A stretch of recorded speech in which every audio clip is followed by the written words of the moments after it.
Hey Reddit, I never thought I'd be one of those people sharing their personal drama online, but I honestly don't know where else to turn. My name's Tyler, and I've been married to Rebecca for almost 9 years. We've had our ups and downs like any couple, but nothing could have prepared me for what happened recently. It all started with Rebecca's sister, Jessica. Jess has always been a bit unconventional. She's into all kinds of new age ideas, polyamory, alternative lifestyles, you name it. And for the most part, I didn't mind. Live and let live, right? I thought it was just her thing, something that wouldn't affect Rebecca and me. But I was wrong. So wrong. A couple of months ago, during one of our family dinners, Jess dropped a bombshell. She started talking about how she wanted to try something new type of family, as she called it. At first, I didn't quite understand what she meant. I thought she was talking about adopting or fostering kids, or maybe some sort of communal living arrangement. But then she got into the details. She was talking about a lifestyle where boundaries didn't exist. No monogamy, no traditional roles, just complete freedom, where everyone shares everything. And when I say everything, I mean everything. Partners, responsibilities, even the most intimate parts of marriage. I immediately felt uncomfortable. This wasn't just some abstract idea she was throwing around. She was serious. And that's when Jess turned to Rebecca with this look, like they had already talked about it. She said, "What do you think, Becca? Should we give it a shot?" I expected Rebecca to laugh it off, to say it was ridiculous, like I was thinking. But instead, she hesitated. I couldn't believe what I was hearing. "Are you serious?" I asked, trying to keep my voice steady. I didn't want to explode in front of Jess, but I was furious. Rebecca looked at me, biting her lip, and then she said something that left me absolutely speechless. "I don't think it's a bad idea." My heart stopped. I couldn't even process what she was saying. How could she agree with this insanity? How could she even consider something like that? After everything we had been through together, Rebecca's words echoed in my head long after that dinner. I tried to wrap my mind around what she had said. How could she even think this was okay? This wasn't some small disagreement or a difference in opinion. This was our marriage. After Jessica left, I confronted Rebecca. "What the hell, Becca? How could you even consider something like that? Is this some kind of joke?" She didn't look at me, instead focusing on clearing the table. "It's not like I'm saying we should do it right away," she replied, her voice annoyingly calm. "I'm just saying, maybe it's something worth exploring." Jess makes some good points. I was floored. Good points? Are you listening to yourself? We're married, Rebecca. You can't just open that up like it's some experiment. Finally, she turned to face me, and I saw something in her eyes that I hadn't noticed before. A distance, like she had already checked out of the conversation. "Tyler, I love you. But let's be real, things between us haven't exactly been exciting lately. This could be a way to, I don't know, shake things up." I couldn't believe what I was hearing. We had been married for 9 years. Sure, things weren't as thrilling as they were in the beginning, but that's normal, right? That's just life. You work through it. You don't throw away everything for some twisted version of freedom. "You're actually considering this," I said quietly, the realization settling in like a weight in my chest. "You want to try this lifestyle?" Rebecca didn't answer immediately. When she did, her voice was soft, almost apologetic. "I don't know. Maybe." I slept on the couch that night. I couldn't bear to be near Rebecca after that conversation. My mind raced with all the possibilities, none of them good. The woman I thought I knew, the woman I had built a life with, was talking about experimenting with her own sister's idea of an open family. The next few days were tense, to say the least. Rebecca and I barely spoke, and when we did, it was awkward and strained. I couldn't get past the idea that she was even entertaining something so extreme, so destructive to everything we had built. But then Jessica came over again. This time, she was all smiles, like she was thrilled about the possibility of this new family she had concocted. I could barely look at her without feeling anger boiling up inside me. She had planted this idea in Rebecca's head, and now my wife, was considering going along with it. Have you thought about it more? Jessica asked Rebecca casually, as if they were discussing weekend plans and not a complete breakdown of our marriage. Rebecca glanced at me, then back at Jessica. We're talking about it. Talking about it? No, I was shutting this down. Hard. No, we're not, I interrupted, my voice firm. We're not doing this, Jessica. I don't care what kind of weird ideas you have, but you're not dragging my wife into this. Jessica smiled, but it wasn't a friendly smile. It was more like a smirk, like she found my resistance amusing. Tyler, don't be so closed-minded. You might find that you enjoy it too. It's all about freedom, about letting go of society's rules. I couldn't hold back any longer. Freedom? This isn't freedom. It's chaos. It's a disaster waiting to happen. Rebecca stayed silent the entire time, and that hurt more than anything Jessica could have said. She wasn't defending me. She wasn't defending us. That night, after Jessica left, I made it clear to Rebecca that this was a deal breaker. If you even think about doing this, we're done, I said, my voice trembling with a mix of anger and desperation. I can't be in a marriage where this is even on the table. Rebecca sat on the edge of the bed, staring at the floor. I need time to think. Think about what? I shouted, my frustration boiling over. You either want this marriage or you don't. It's not that complicated. She looked up at me with tears in her eyes. I do want our marriage, Tyler, but I don't know if it's enough. Those words hit me harder than anything else. Not enough? After everything we'd been through together, after nearly a decade of building a life, it wasn't enough for her? I stormed out of the bedroom and spent the night at a friend's house, too angry to even be in the same space as her. I knew this wasn't something I could just wait out.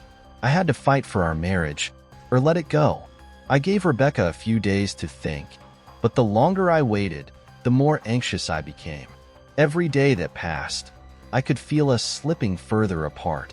I didn't want to lose her, but I couldn't stay in a marriage where I was always wondering if she was secretly yearning for something more, or someone else. Finally, after almost a week of barely speaking, I sat her down. We need to talk, I said, trying to keep my voice calm. Rebecca looked at me, her eyes tired, like she hadn't been sleeping either. I know. I can't live like this, Becca, I said, my voice cracking. I need to know where you stand. Are we going to work on our marriage, or are you seriously thinking about this new family idea? She didn't answer right away, and that silence was almost worse than anything she could have said. When she finally spoke, her voice was barely a whisper. I don't know. That was it. That was all I needed to hear. I stood up, my heart pounding. Then we're done. Rebecca didn't try to stop me. She didn't beg me to stay, didn't ask me to reconsider. That's what hurt the most. She just let me go. I packed a bag and left that night. It felt surreal, walking out of the home we had built together, the home where we had shared so many memories. But I couldn't stay. Not when she was still so unsure about what she wanted. I stayed with a friend for a few days, trying to sort through my emotions. I wanted to hate her. I wanted to be angry. But mostly, I just felt lost. How had things fallen apart so quickly? How had we gone from a normal couple, dealing with the usual ups and downs, to this? A few days later, Rebecca texted me, asking if we could talk. Part of me didn't want to. I wanted to keep walking away, to never look back. But I agreed. We met at a coffee shop, and she looked different, tired, defeated. I've been thinking a lot, she said, her voice soft, about everything. And? I asked, unsure of what I even wanted to hear. I don't want to lose you, Tyler, she said, tears welling up in her eyes. But I don't know if I can be what you need anymore. Her words cut me deeply, but at least she was being honest. I had to respect that. So, what are you saying? I asked, trying to keep my voice steady. Rebecca wiped her eyes, looking down at her coffee. I think, maybe we need time apart, to figure out what we both really want. Time apart? It felt like the final nail in the coffin. So, that's it? We just separate and see what happens? She nodded. I think it's the best thing for both of us right now. I didn't know what to say. I wanted to fight for our marriage, but how do you fight for something when the other person isn't sure if they want it anymore? Okay, I said finally, my voice hollow. Let's take some time apart. As I walked out of that coffee shop, I knew that our marriage was hanging by a thread, and I wasn't sure if it could ever be repaired. After that conversation, things between Rebecca and me grew eerily quiet. We didn't have the dramatic arguments I had expected. Instead, we just stopped. Stopped texting, stopped calling. It was as if both of us had silently agreed to let the separation do the talking for us. Rebecca stayed in the house while I crashed at my friend's place. There was no official move out. It was just an unspoken understanding that I wasn't coming home anytime soon. I kept myself busy at work, throwing myself into projects and trying to avoid thinking about what was happening, or not happening, in my marriage. But no matter how much I distracted myself, the thoughts crept in late at night. Was this it? Was this the end of nearly a decade together? I hated the uncertainty, the lack of closure. I wanted something definitive, anything. Then, about 3 weeks into the separation, Jessica came back into the picture.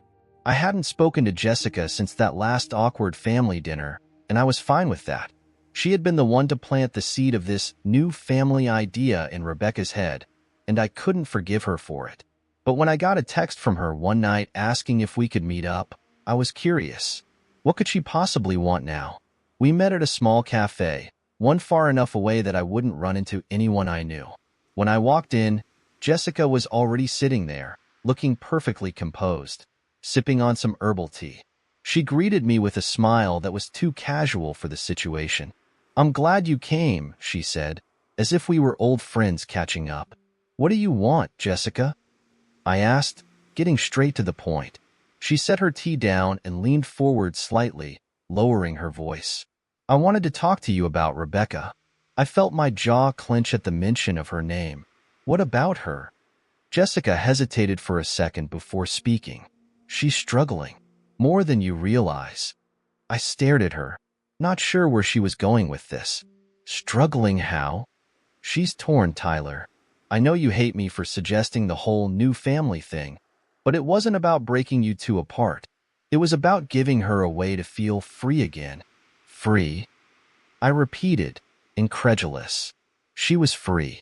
We had a good marriage until you got involved." Jessica sighed. "That's not entirely true, and you know it. Things between you two were off for a while, even before I said anything. I just brought out what was already there." Her words stung because deep down, I knew there was some truth to them. Rebecca and I had hit a rough patch long before Jessica introduced her twisted idea of freedom. But that didn't mean I was going to let her off the hook for what had happened. "What's your point?" I asked, frustrated. "She needs time, Tyler. And you need to decide if you're willing to wait for her to figure out what she really wants," Jessica said, her voice soft but firm. "If you're not, then you need to let her go." I left that meeting feeling more conflicted than ever. On one hand, I hated Jessica for her involvement. On the other hand, her words echoed in my mind. Was I willing to wait? Or was it time to finally cut the cord? A few more weeks passed. I hadn't seen or spoken to Rebecca since that last meeting, and I was starting to wonder if our separation had become permanent without either of us saying it out loud. I was exhausted, mentally, emotionally. I needed closure, but I wasn't sure how to get it. One evening, after a long day at work, I decided I couldn't wait anymore. I texted Rebecca, asking if we could meet. I expected her to say no, but to my surprise, she agreed. We set a time for the next day, and my heart raced as I prepared for what would likely be the final conversation between us. We met at a park, neutral ground. Rebecca looked different, thinner, more tired, like the weight of our situation had been eating away at her just as much as it had been eating away at me. We sat on a bench, the awkward silence hanging between us like a heavy cloud. "I'm glad you reached out," Rebecca said quietly, breaking the silence. "I couldn't keep doing this," I replied. "We need to figure out where we stand." Rebecca nodded. "I know. I've been thinking a lot about us, about everything that's happened. And I want to be honest with you. I braced myself for whatever was coming next. "I still don't know if I can go back to the way things were," she admitted, her voice trembling. "I love you, Tyler. I do. But I don't know if I can be the wife you want me to be." I swallowed the lump in my throat, forcing myself to stay calm. "So what does that mean? Are we over?" She looked at me, tears welling up in her eyes. "I don't know." That was it. That was all I needed to hear. I couldn't do this anymore. I couldn't keep waiting for her to decide if our marriage was worth saving. "I think we need to move forward," I said, my voice surprisingly steady. "I think we both need to start over." Saying those words felt like a weight lifting off my chest, but it also felt like the end of a chapter one wasn't ready to close. Rebecca didn't argue or beg me to reconsider. She just nodded, tears streaming down her face, and whispered, "Okay." It was surreal. After nearly a decade together, we were ending things with a quiet conversation on a park bench. No screaming, no dramatic fights, just a mutual understanding that we had reached the end. We agreed to file for divorce. It wasn't going to be messy. We had no kids, no major assets to fight over. It was just over. The days after that conversation were strange. I went through the motions of life, but everything felt different. I had been so focused on the turmoil of our marriage that I hadn't even thought about what life would look like without Rebecca in it. Now, I had to face that reality head-on. I started the paperwork for the divorce, and Rebecca did the same. We stayed cordial, but there was no point in pretending things were going to work out. I couldn't get over the betrayal of her entertaining the idea of this new family lifestyle, and she couldn't reconcile the person she was with the life we had built. The divorce was finalized a few months later. I moved into a small apartment, starting a new chapter of my life as a single man for the first time in nearly 10 years. It was strange, liberating in some ways, but also lonely. I kept my distance from Jessica and Rebecca, though occasionally I'd hear from mutual friends how they were doing. Jessica, of course, was still living her free lifestyle, bouncing between relationships and trying to find whatever it was she was looking for. Rebecca, I heard, had taken time off work to focus on herself, whatever that meant. I didn't dwell on it too much. I was trying to rebuild my own life, figure out who I was outside of the marriage that had defined me for so long. I started going to the gym more, picking up hobbies I had neglected over the years. Slowly but surely, I began to feel like myself again. Then, one day, I got an unexpected call from Jessica. I wasn't sure why I answered the call, but something inside me told me it was important. Jessica's voice on the other end was hesitant, almost uncharacteristically unsure of herself. "Tyler, can we talk?" she asked. I sighed. "What do you want, Jessica?" She was quiet for a moment before speaking. "I just wanted to say I'm sorry. I didn't mean for things to go the way they did between you and Rebecca. I never wanted to ruin your marriage." I wasn't sure how to respond to that. "Well, you did," I said, the bitterness slipping through despite my best efforts. "I know," she replied. "I thought I was helping her, giving her an option to break free from the constraints she felt.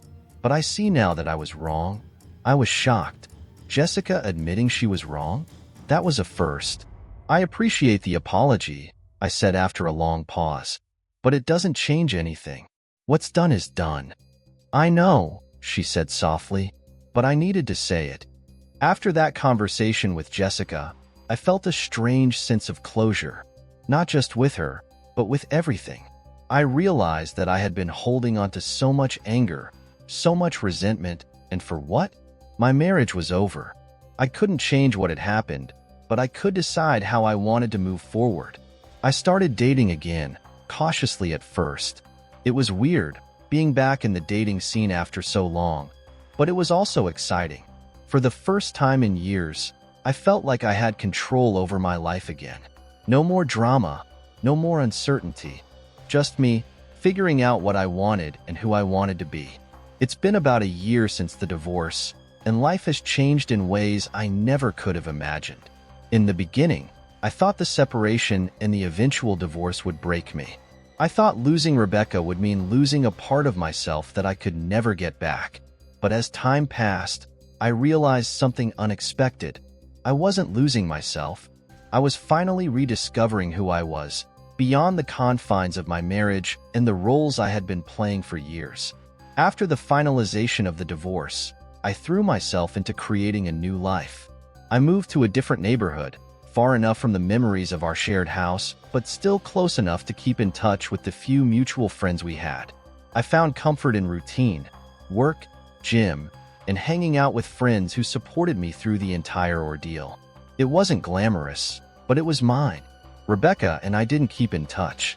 Once the divorce papers were signed, we parted ways, and honestly, that was for the best.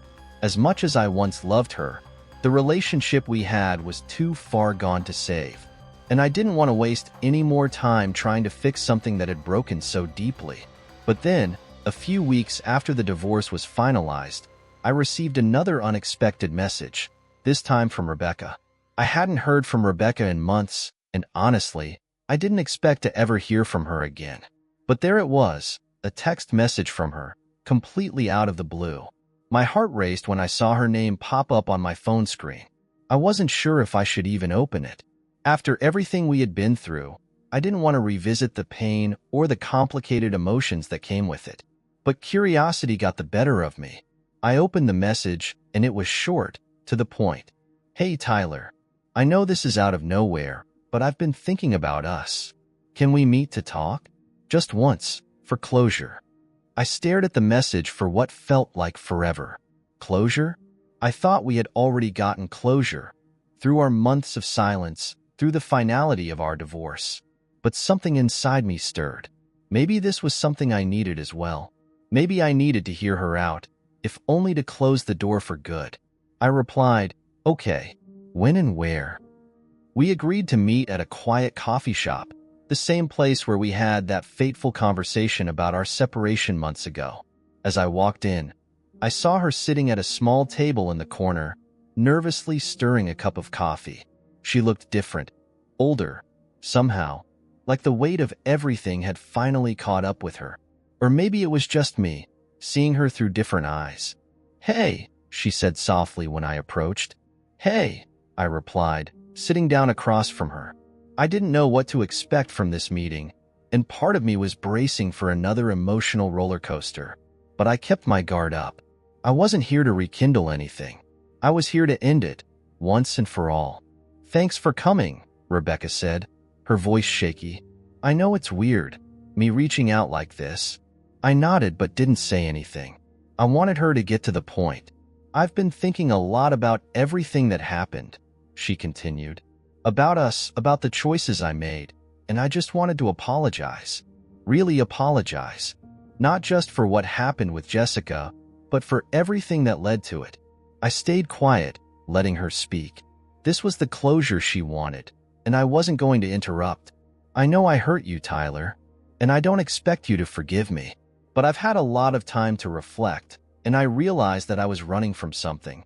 Something that had nothing to do with you. It was about me. About my own insecurities, my own fears, and I dragged you into it."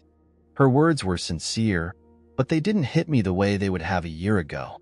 I wasn't angry anymore. I wasn't hurt. I was just done. "I appreciate you saying that," I said, my voice calm. "But we both made mistakes. It wasn't all on you. I could have done things differently too." Rebecca nodded, tears welling up in her eyes. "I just wish things hadn't ended the way they did." "Me too," I admitted. "But they did. And maybe that's okay. Maybe this is how it was supposed to end." We sat in silence for a few moments, the weight of everything unsaid hanging between us. But for the first time in a long time, it didn't feel heavy.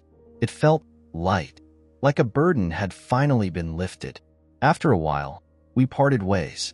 There were no promises of staying in touch, no lingering feelings of what if, just two people who had once loved each other, finally saying goodbye. After that final conversation with Rebecca, something shifted in me. For the first time, I felt truly free, not just from the marriage, but from the guilt, the anger, and the sadness that had weighed me down for so long.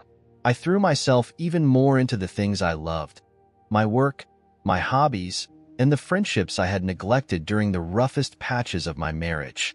I started to enjoy life again, to find joy in the little things I had overlooked for so long. It wasn't long before I met someone new. Her name was Jenna, and she was everything Rebecca wasn't: carefree, kind, and completely uninterested in complicated ideas of freedom or alternative lifestyles. She was just normal, and for the first time in years, normal was exactly what I wanted. We started dating casually, no pressure, no expectations. It was refreshing to be with someone who didn't carry the weight of the past on her shoulders, who was just happy to be in the moment with me. It was a slow, easy kind of love, the kind I didn't think I would find again. As I moved on with my life, I heard less and less about Jessica. She had apparently moved out of town, chasing after another version of her new family idea with some other group of people who were into that kind of lifestyle. I didn't care to know the details. Jessica had been a catalyst for the end of my marriage, but in the end, she was irrelevant. She was part of a chapter in my life that was closed for good. Rebecca, on the other hand, stayed in touch, occasionally. We weren't friends, but we were cordial. Every now and then, she would text me, asking how I was doing, or I'd hear from mutual friends that she was doing better. I was glad for her. I didn't wish her ill, but our paths were separate now, and that was the way it needed to be. It's strange, looking back on everything that's happened. A year ago, I thought my life was over. I thought losing Rebecca would destroy me. But now, sitting here with Jenna, laughing over something silly she said, I realized that losing Rebecca wasn't the end. It was the beginning of something new, something better. I don't know what the future holds, but for the first time in a long time, I'm excited to find out.